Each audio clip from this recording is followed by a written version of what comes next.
everyone, and welcome back to another video on Lumber Capital Log Yard. When does firewood season actually start in north central Pennsylvania? The answer might not be what you expect. Let's get into this video.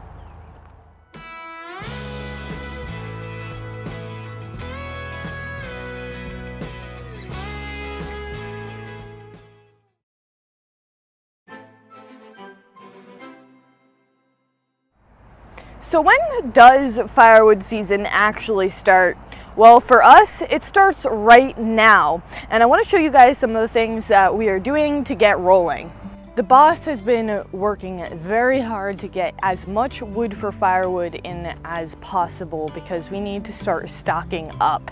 Right now, this is actually a bunch of wood that we have purchased, and it might look like a lot, but it only actually goes back 2 rows. These logs are all for firewood, and the reason for that is because they were actually sold to us for a lesser value due to the fact that it all has metal in it. So these logs were actually sold to us by a much larger sawmill, and these are their rejects basically. They won't cut these logs on their mills because of the pieces of metal that they've obviously found through some kind of metal detector or whatever they do for that.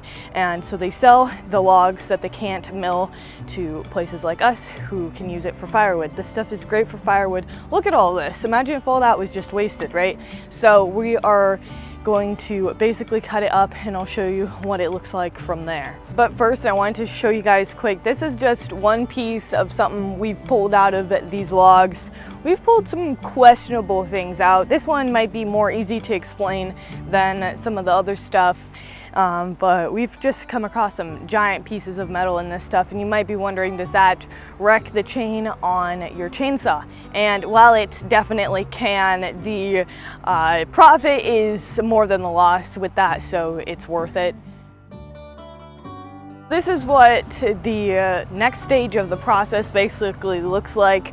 We just have to cut the logs down to 16-inch pieces, and then from there we have to bring them over with the tractor over here to the timber wolf, and then from there we can split them. You can see that we already have this space pretty much filled up with material here, and my brother will probably be up here in a little bit to get some of this split. We need 2 machines to run our firewood business because the giant pieces that I just showed you won't actually fit on our Bells 2000. It needs split on a splitter like this Timberwolf, because while our Bells is way faster and we prefer using it for that, these huge pieces, they won't actually work with the Bells 2000. They're too big. So we actually have a whole other pile to this side that actually are the pieces that we run through the Bells, and we're also stocking up on those logs. This is the type of log that we use for the Bells, and as you can see, they're a lot smaller around. We're trying to get a huge pile of this built up. The boss likes running the Bells, so he's usually the one that runs it. That's why you don't see a lot of videos on that. We'll have to get some more footage eventually. Anyhow, we're trying to get this pile stocked up. It's challenging because we don't have a lot of space here at the log yard, so we run out of space when it comes to this time of year when we're trying to get stocked up on firewood logs, because yeah, no space. But we have this small pile. This is not a lot though compared to what we need, so we will continue to work on it. We also have a third source of firewood, and that is the slabs coming off of our sawmill. Now we can only use the hardwood slabs, and since we're primarily a hemlock sawmill, we end up not using a lot of them, but the ones that we do when we are cutting hardwood, we'll separate out all the slabs and use it as firewood. And this Axis firewood splitter works really great for doing the slabs.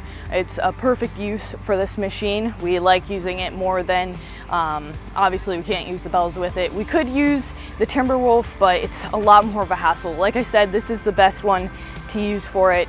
It's not really required. We could get away with using the Timberwolf for cutting these down, but once again, they have to be cut down with a chainsaw to length. It's a very time-consuming process, but hey, good firewood and no waste. We would like to also try and stock up on as much already split firewood as possible. Last year we just mainly split to order, so every time somebody ordered a cord, we'd split it right into the trailer and deliver it, and we didn't end up being able to get a lot out here already split and just into inventory basically. Yes, this year I hope is a little bit different. There has been years when this entire spot right here, this entire corner was all just mounded up with firewood. So many cords of firewood. I haven't seen it like that in a while because it can be hard to keep up. But this year I'm hoping we'll try and get as much into inventory as possible because customers also like to come in and pick it up themselves, and it's a shame when somebody just wants to come in and get a little bit. Maybe they need a little bit for the night just to get them through. They can come up, pick it up with just their truck or whatever, and if we don't have it here, they can't do that. So that's another reason why I like having stuff into inventory. One thing that we always encourage our customers to do is order ahead. That way there's not a waiting list by the time the cold actually hits. This not only helps us because then we're not swamped with orders all at once, but it also helps you because then you have firewood when you need it the first time it gets cold, not a week into it. I'll be curious to know what the firewood vendors in your area are like. Are they getting ready for the next firewood season already? Let us know down in the comments section. Anyways, that's it for today's video. Thanks for watching. If you enjoyed, make sure to give it a thumbs up and subscribe if you haven't already. But other than that, I'll see you back here next time.